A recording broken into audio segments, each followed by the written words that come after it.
I wasn't planning to fight a war when I came home from deployment. All I wanted was to restore Pop's land, a quiet stretch of Texas countryside with a creek that had been flowing for generations. But that creek was gone, diverted, stolen. At first, I thought it was a simple case of bad luck, maybe drought, maybe a collapsed bank upstream. Then I learned the truth. The water had been deliberately redirected by a homeowners association miles away, led by a woman named Maggie Thornwell. She and her allies had built a luxury development that required more water than they owned rights to. So, they took ours. They called it development necessity. I called it theft. When I confronted Maggie, she smiled like she was the mayor of the county and said, "You don't understand how things work here." Oh, I understood perfectly. Corrupt politics, backroom deals, and a city council ready to rubber stamp anything if the right palms got greased. I had two choices: let Pop's Creek die quietly, or bring it back no matter how many rich enemies I made. It started small, digging through old records, uncovering a 1978 agricultural covenant that legally required seasonal flooding for farms like ours. But every step closer I got to the truth, the resistance grew stronger. First came threatening letters. Then private security trucks parked across my property line. Still, I kept going. Because in Texas, there's a simple rule. You don't mess with a veteran's land, and you sure don't steal his water. I didn't know it yet, but this fight would take me all the way to a packed courthouse, federal agents at my side, and an entire community watching to see if justice would finally flow like it used to, straight through Willow Creek. The first time I saw the dam, I almost didn't recognize what I was looking at. It wasn't a massive, towering wall like in the movies. No, this was subtle, deceptive. A carefully constructed mound of earth and concrete, blending almost seamlessly into the landscape slope of Willow Creek Estates. Behind it, the water was glassy and still, stretching like a private lake. The kind of view realtors put on glossy brochures with headlines like "Luxury Living by the Water." I stood there for a long moment, the summer heat pressing against my neck, and watched dragonflies skim the surface. It was beautiful, in a way, and infuriating, because I knew exactly where that water had come from. My father's creek. Back home, I dug out an old county hydrology map from the filing cabinet in Pop's study. The paper was yellow, the ink faded, but the lines were still clear. I ran my finger along the blue ribbon marking Willow Creek, tracing it from our pasture, past the Chin family's fields, through a narrowing gully, and right into the retention pond, now shimmering behind those gated fences. It wasn't just stolen, it was hidden. The permit, I discovered, was buried in a stack of public records at City Hall, labeled as an erosion control and bank stabilization project. Just a few pages, nothing that would raise suspicion unless you knew what you were looking for. No mention of a dam, no mention of diversion. And yet, a few well-placed diagrams showed exactly what had been done. A permanent barrier, rerouting the water to fill a man-made lake. The more I dug, the angrier I became. Neighbors were already whispering. The Thornwells, Maggie and her husband, were the crown royalty of Willow Creek Estates. Maggie had been president of the HOA for nearly 10 years, running every meeting like it was her personal court. She'd never lost a vote, never been challenged. If she wanted new landscaping, it was approved. If she wanted a swimming pool in the middle of a drought, it was built. And anyone who complained, well, their property suddenly failed inspections or their HOA dues mysteriously went up. Her vice president, Rick Leland, was her enforcer. A former contractor with a smirk that made you want to check your wallet. He bragged openly about getting things done by knowing the right inspectors and greasing the right wheels. People said he'd once gotten an entire subdivision rezoned overnight after buying the planning commissioner's brother a new truck. This was who I was up against. I decided to start with diplomacy. If there was a misunderstanding, maybe we could solve it quietly. I called Maggie's office. She didn't answer, but her assistant called back the next day to invite me to a meeting at her home. I thought that was a good sign. When I arrived, I realized how wrong I was. Her house was everything you'd expect from someone who'd stolen a creek: sprawling white stone, perfectly trimmed hedges, an American flag hanging from the porch just so. But inside it was a stage. Maggie was seated at the head of her kitchen table, a cup of tea steaming in front of her, and three men in tailored suits flanking her like a jury that had already decided the verdict. She didn't offer me a seat. One of the men, a thin guy with wire-rimmed glasses, introduced himself as the HOA's legal advisor. Another was a development consultant. The third never said his name, just leaned back in his chair and watched me like he was calculating how much trouble I could cause. Maggie spoke first. "I understand you have concerns about the creek project." Her voice was syrupy sweet, like a kindergarten teacher explaining why you couldn't have another cookie. I told her it wasn't a project, it was theft. She didn't flinch. "The creek was underutilized," she said. "Now it serves the community." I said, "That water isn't yours to serve." That was when Rick leaned forward from the far corner. I hadn't even seen him come in. "You don't understand how things work here," he said. Oh, I understood perfectly, and that was exactly the problem. The meeting ended quickly. They weren't going to give an inch. As I turned to leave, Maggie smiled, but her eyes were cold. "We hope you'll see reason before this gets unpleasant." 2 days later, the first violation notice showed up in my mailbox. It accused me of failing to maintain the landscaping on my property inside Willow Creek Estates. Only problem was, I didn't own property there. They were manufacturing trouble. It didn't stop there. Anonymous calls to the sheriff's office about suspicious activity on my land. A county inspector suddenly reviewing my cattle permits. And late one night, 2 pickup trucks with tinted windows idling just across the fence line. Not saying a word, not doing anything. Just watching. This was how they fought. Quiet, calculated. Intimidation dressed up as civic duty. But intimidation only works if you stand alone. So I started making calls. The first was to Harold Whitman, a retired water rights attorney who'd spent his career battling oil companies over groundwater access. He'd been bored out of his mind since retirement, and when I told him about the dam, he practically begged to take a look at the paperwork. The second was to Miguel Alvarez, a rancher whose stock pond had been nothing but cracked mud for over a year. He was convinced the hole was to blame, and he had weather logs to prove exactly when the water levels had started dropping. The third was to Amanda Kelly, a journalist at the county paper who'd made enemies of more than one mayor. She'd written a 3-part exposé on embezzlement in the school board that had led to 2 resignations and a criminal trial. She lived for this kind of story. One by one, they joined the fight. Not because they owed me anything, but because they'd seen what happened when people like Maggie and Rick got their way. The battle for Willow Creek wasn't going to be quick. It wasn't going to be clean. But I was ready. And as I stood on my land that evening, watching the dry creek bed vanish into the horizon, I made myself a promise.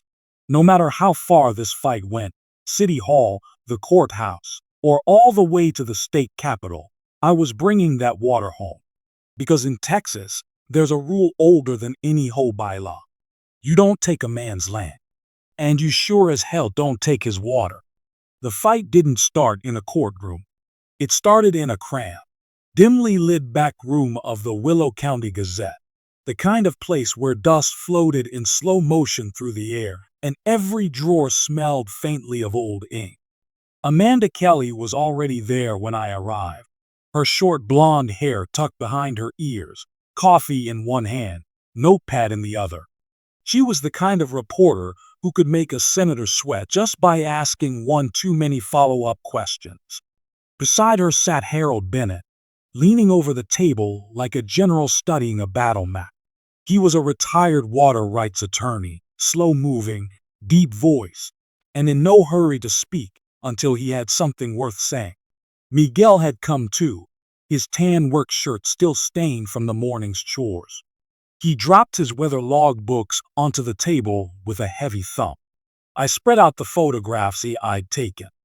The dry creek bed on my land, the dam tucked neatly behind Willow Creek Estates, the murky reservoir now glittering under the Texas sun.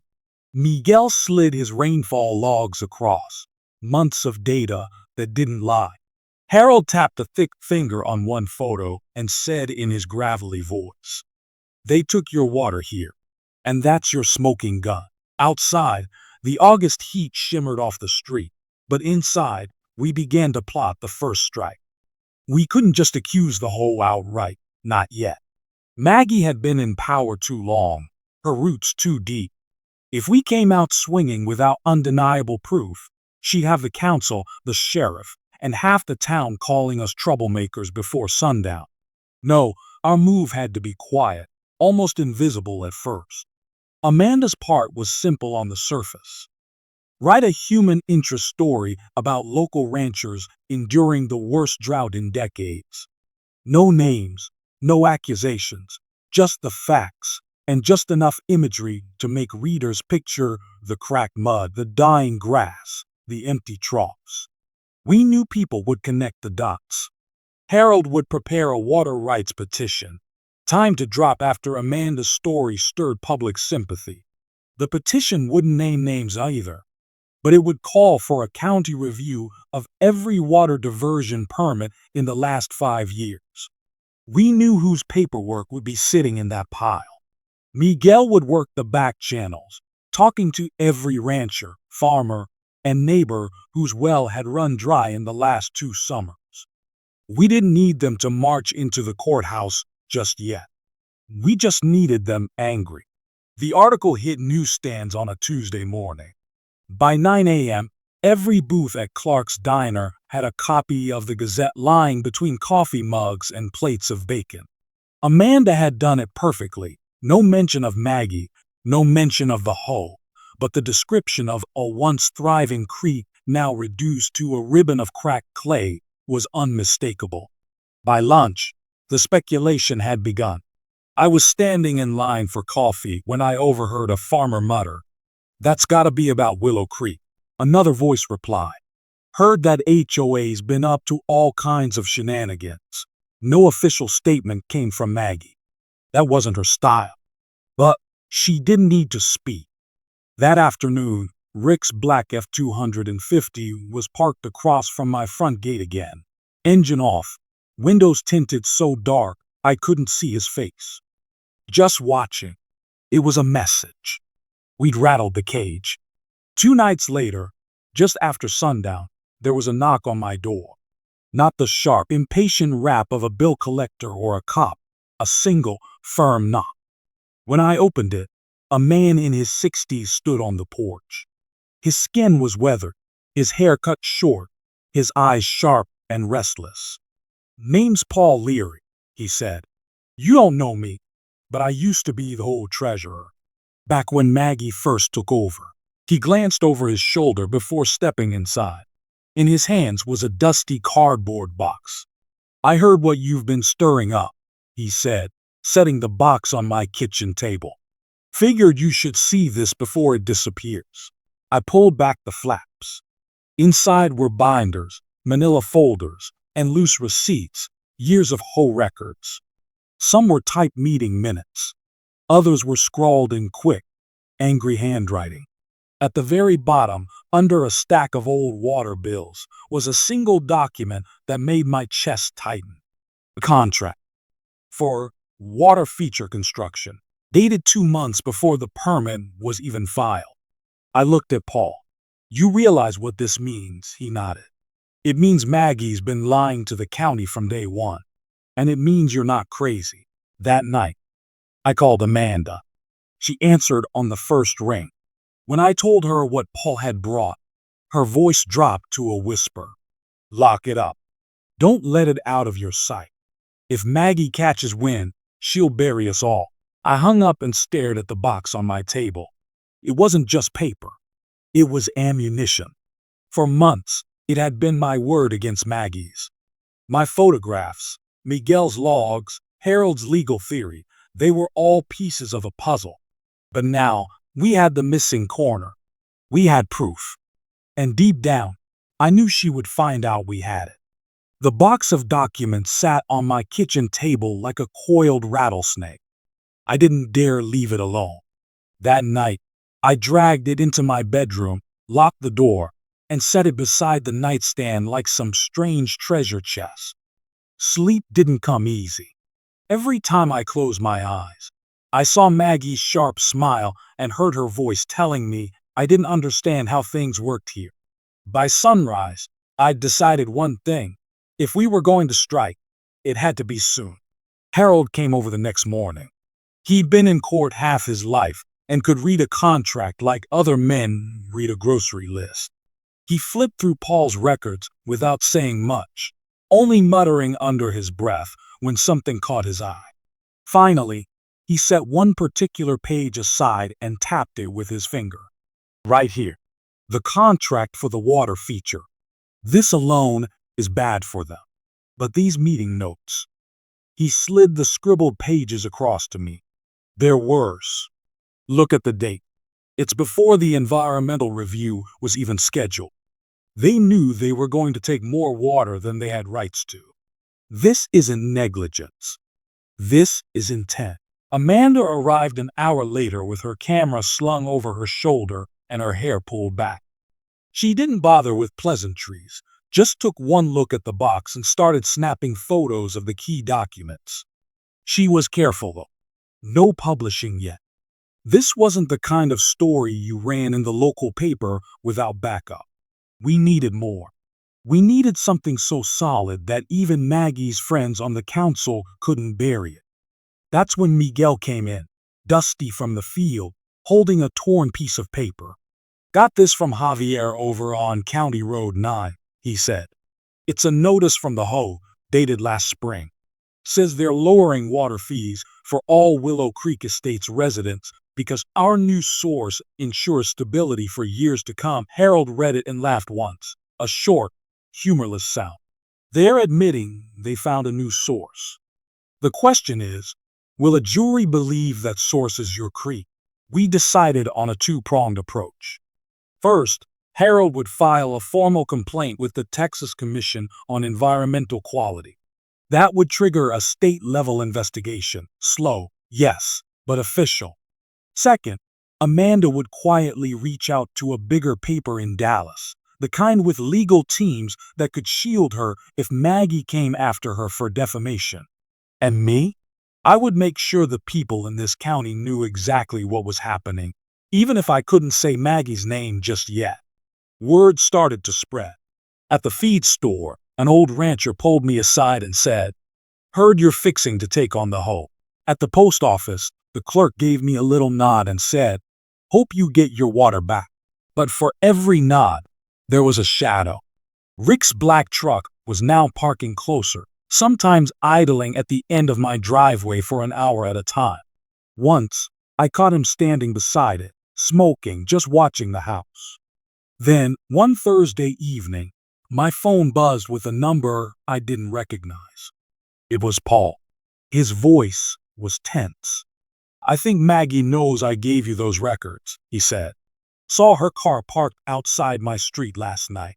You better move fast, son. She doesn't like losing." That warning felt like a starter pistol. The next morning, Harold filed the complaint with the state, attaching copies of the most damning pages from Paul's box.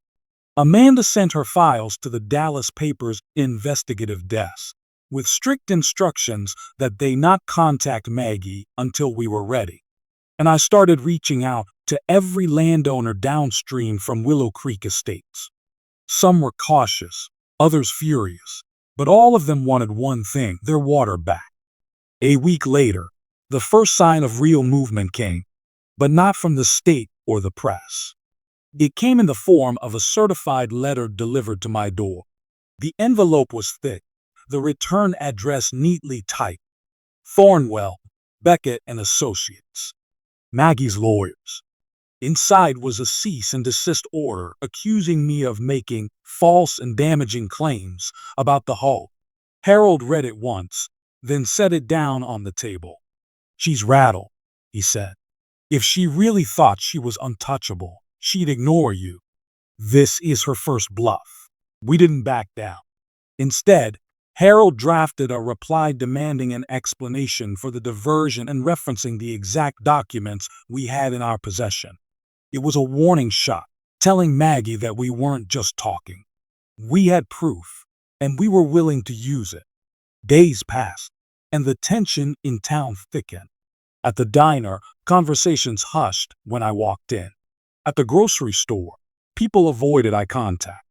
It wasn't everyone, but the split was clear. Some folks were rooting for me. Others were too tied up in whole politics, too afraid of crossing Maggie. Then, out of nowhere, came the break we'd been waiting for. Amanda got a call from a source inside the county records office. "There's something you should see," the voice said. That afternoon, she drove out to the office and came back with a scanned permit application for the Willow Creek Estates Dam. It had Maggie's signature, but the date was weeks after the dam had already been completed. And attached to it was a single-page supplemental water rights claim that was never approved, never filed, and never stamped by the state. It was essentially a fake, created to make it look like they had the rights all along. When Harold saw it, he leaned back in his chair and let out a long breath. "This is it," he said. "This is the nail in the coffin." That night, we met at my kitchen table again, me, Harold, Amanda, Miguel, and Paul. The box of documents was still there, but now it had company. The fake permit, the water fee notice, and Amanda's growing folder of photographs and testimony. Harold's plan was simple. We would hand everything to the Dallas paper and go public all at once. No more whispers, no more hints. We'd name names, dates, and violations. And we'd back every claim with hard evidence. It felt dangerous. It was dangerous. But as I looked at the faces around that table, I knew there was no turning back. Maggie had taken my creek, my family's land, and tried to scare me into silence. Now, I was the one coming for her.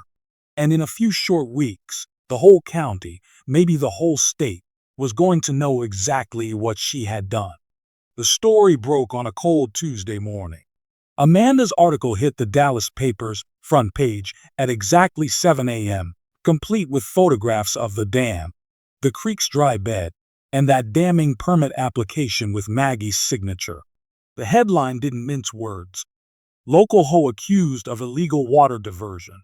By 8:30, my phone was buzzing with messages from numbers I didn't recognize. Some were from reporters, others from neighbors I hadn't spoken to in years. One voicemail, though, stood out, a slow, deliberate voice saying, "You've made a big mistake." No name, no number left behind. Just that. The effect on the town was immediate. At the diner, people were reading the paper out loud over their coffee. Some shook their heads. Others whispered.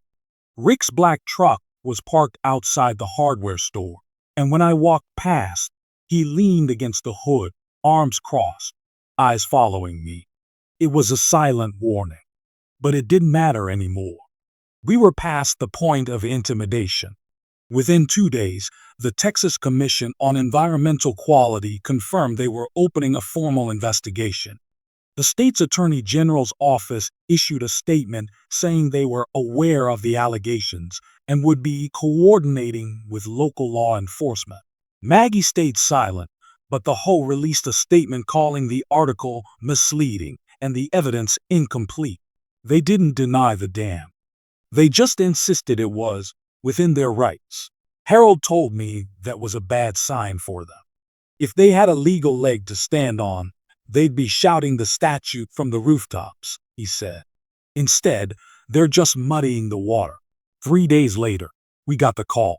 The county sheriff's office wanted to speak to us, not at the station, but at my ranch. When they arrived, it wasn't just the sheriff. 2 state investigators stepped out of a dark sedan, their jackets marked with the seal of the Attorney General's office. They asked to see everything. Box, the photos, the permit, every note Harold had taken. We laid it all out on my kitchen table. They worked quietly, snapping their own photos, asking for dates, for chain of custody on the documents. One of them, a tall woman with a clipped tone, asked if I'd be willing to testify if charges were brought. I didn't hesitate. Yes, I said, but you'd better move fast. These people don't just fight in court. She looked at me for a long moment, then wrote something down without a word. The first arrest happened the following week, not Maggie, but Paul's replacement on the HOA board, a man named Victor Lang. He was charged with falsifying public records. It wasn't the headline everyone wanted, but Harold called it a crack in the dam. They start with the soft targets, he said. The ones who'll talk to save their own skin. Sure enough, 2 days after Victor's arrest, Harold got a call from the DA's office. Victor was cooperating. He'd confirmed the dam was built months before the permit was even submitted. And he'd named names, Maggie's name among them. The pressure on her was mounting. News crews started camping outside the gated entrance to Willow Creek Estates. Residents who once bragged about their exclusive water feature were now avoiding cameras, hurrying into their garages. And Maggie? Still no public comment. But we knew she was moving behind the scenes. One night, Harold called me just before midnight. They're lawyering up hard, he said. Word is Maggie's bringing in a defense attorney from Houston. That means she's expecting charges. His voice lowered. But it also means she's scared enough to spend big money. The court date came sooner than I expected. The preliminary hearing was set for a Monday morning in the old brick courthouse downtown. By then, the case had become more than a local fight. It was a state story. The courtroom was packed with reporters, cameras lining the back wall. When Maggie walked in, she didn't look like the confident woman I'd seen at HOA meetings. Her hair was pulled back tight, her eyes darting to the press before she sat down. Harold whispered to me, "Watch her when they read the charges." He was right. When the clerk listed out unlawful diversion of water resources, falsification of records, and conspiracy, her jaw tightened just enough to give her away. The hearing itself was procedural, but Harold made sure our evidence was formally entered into the record. Piece by piece, the damning details became public. The fake permit, the meeting notes, the water fee notice. Each one was a small cut, and I could see her feeling it. When we left the courthouse, the crowd outside was bigger than I expected. People cheered, others shouted questions. Amanda's camera was rolling, but she didn't say a word. She was letting the scene speak for itself. That night, I got another voicemail. Same slow voice, same deliberate tone. "You've started something you can't finish." It didn't scare me this time. If anything, it made me surer than ever. We were only halfway to the finish line. And what was waiting for Maggie just ahead wasn't just legal trouble. It was the kind of reckoning that would burn her whole empire to the ground. The trial date was set for late spring, but the weeks leading up to it felt like a slow boil. Every morning, a new article, a new leaked email, a new witness willing to talk. Amanda's stories had gone from cautious reporting to full exposures. The box of documents Paul had given us wasn't just evidence anymore. It had become the backbone of a case that was now being called the Willow Creek Water Scandal in headlines across the state. The more Maggie fought, the more her allies peeled away. A few whole board members quietly resigned, citing personal reasons. Victor Lang, the man arrested first, became the prosecution's star witness. I heard from Harold that Victor was giving them not just the timeline of the dam's construction, but also financial records showing where the HOA dues had really gone. It wasn't landscaping or community projects. It was private accounts, luxury trips, even a wire transfer to a construction company owned by Maggie's cousin. The courthouse was under heavy security on the first day of the trial. The gallery was packed again. Reporters, townsfolk, even people from neighboring counties who had been following every twist and turn. I sat in the front row, Harold beside me, Amanda a few seats down with her camera ready. Maggie entered flanked by two attorneys, both from Houston, their suits sharp enough to cut glass. She didn't glance at the crowd. The prosecution's opening statement was a punch to the gut. They laid out the case in brutal, simple terms.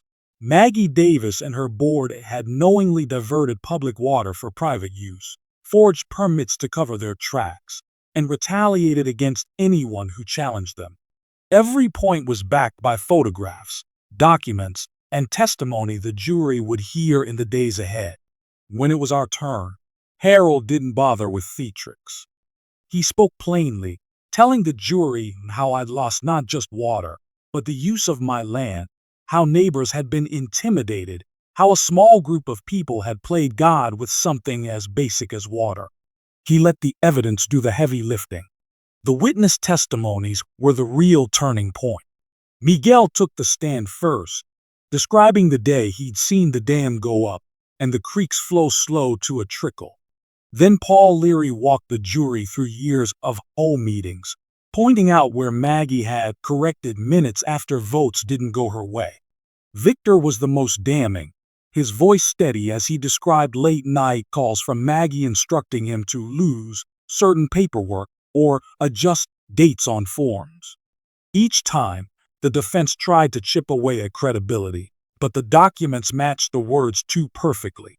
Midway through the second week, Maggie herself took the stand. Her attorney led her through a calm, rehearsed narrative. She claimed the dam was for community beautification, that the permits were filed in good faith, that any missing paperwork was the result of clerical errors. For a moment, I could see the jurors leaning forward, listening. But then came cross-examination. The prosecutor held up a photograph, the dam under construction, 2 months before the permit date. "Can you explain this?" he asked.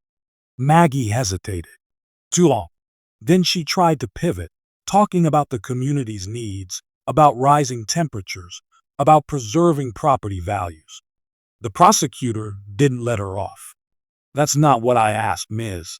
Davis." The silence that followed was the kind that clings to the air. The jury took less than a day to deliberate. When they filed back in, I could feel the tension like static. The foreman stood, cleared his throat, and read, "Guilty on all counts." It didn't feel real at first. Maggie didn't move, didn't speak, just stared at the table in front of her as if she could will the words back into the air. Her attorneys whispered urgently, but she didn't respond. The judge sentenced her to 7 years in state prison and ordered full restitution to the community. The HOA's charter was dissolved by court order, the dam scheduled for demolition within the month. For the first time in years, Willow Creek would run free again. Walking out of the courthouse that day, I expected to feel nothing but relief. And in some ways, I did. The fight was over. But there was also a weight that wouldn't lift. So much damage had been done, not just to the land, but to the people who had to live under Maggie's rule for so long. 2 weeks later, I stood on the bank as the demolition crew tore through the concrete of the dam. The water burst through like it had been holding its breath for years, surging forward, carrying branches, silt, and the smell of wet earth. Miguel stood beside me, smiling, his boots sunk deep in the mud. "Told you she'd get hers," he said. But even then, part of me wondered how close we'd come to losing. If Paul hadn't come forward, if Amanda hadn't taken the risk to publish, if Harold hadn't known exactly when to push and when to hold back, Maggie might still be in power, the creek still dry. I've learned since then that there's always another Maggie somewhere, in another town, pulling strings behind closed doors. Maybe that's why the final voicemail I got still stays with me. It came the day before Maggie was transferred to the state facility. The same slow voice, the same deliberate tone. Enjoy your little victory. It won't last forever. I deleted it. But I didn't forget. Because sometimes the real story doesn't end when the gavel falls. Sometimes it's only the beginning of a new fight. And you never really know who's waiting for you in the shadows, watching, planning, and wondering when it's their turn to make a move.